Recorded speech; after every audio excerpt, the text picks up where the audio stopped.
What if I told you the biggest thing holding you back in your music may have nothing to do with your talent? You're good enough. That it has nothing to do with how many hours you practice, how well you know your scales, how complex your technique is. What if the biggest block is your own heart? My name is Jason, and I go by the artist name Manhattan Mobley. Two names I was given at birth, and now I get to live out both. And this is the story of how I lost my music and how I found it again.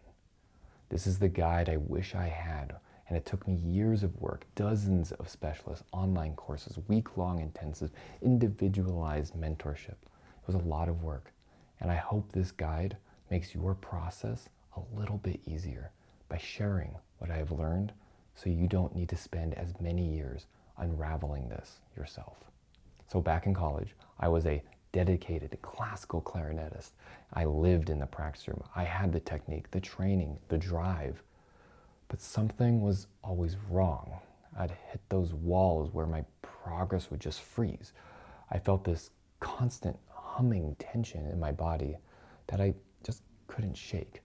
My teachers would talk about musicality, the notes, the phrasing, the music theory, but no one ever talked about the emotions that were choking my sound at the source.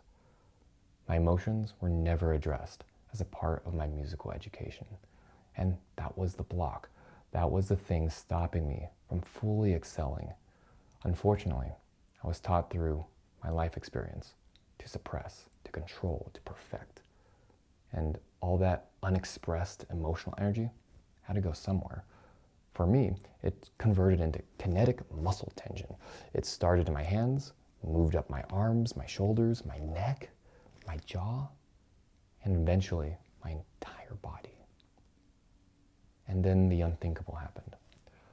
I lost my ability to play my clarinet. After 10 years of dedication, the tension was so prolonged, so severe, that my jaw gave out. My body, in an act of self-preservation, shut down the one thing I loved the most.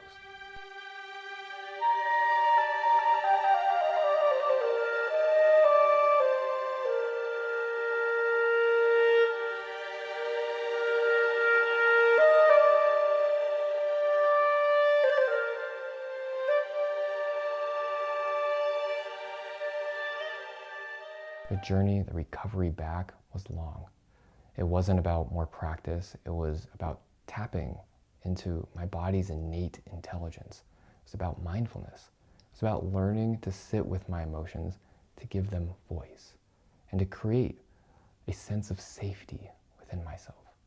It was through that slow emotional work that not only helped me become a more wholesome, emotionally aware person, but it unlocked a part of myself I never knew existed. The songwriter, the creator. Now I have a more balanced life where both my skill and intellect and my emotions and spirit exist at the same time. My first album, From a Silo to a Symphony, is the direct result of that journey.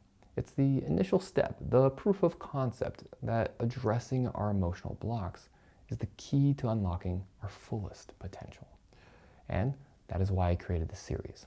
This is for anyone who has ever felt that invisible wall, for the classical musician who has the technique but feels their creativity is frozen, for the artist who knows there's a deeper well of expression in them but is terrified to look at it. Over the next 10 videos, we'll be going on a journey together. We will walk through the entire songwriting process from the first spark of an idea to a finished radio-ready song. But at every step, we're going to focus on the emotional challenge beneath the technical task.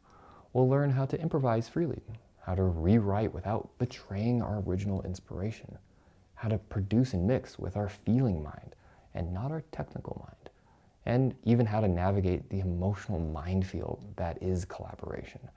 This series is what I needed back in college, and this is my offering to you. If any part of this story resonates with you, I invite you to join me. Like, subscribe, and hit that notification bell so we can walk this path together. This is the journey of learning how to express ourselves authentically, mindfully, and freely. Thank thank you for being here and keep expressing yourself.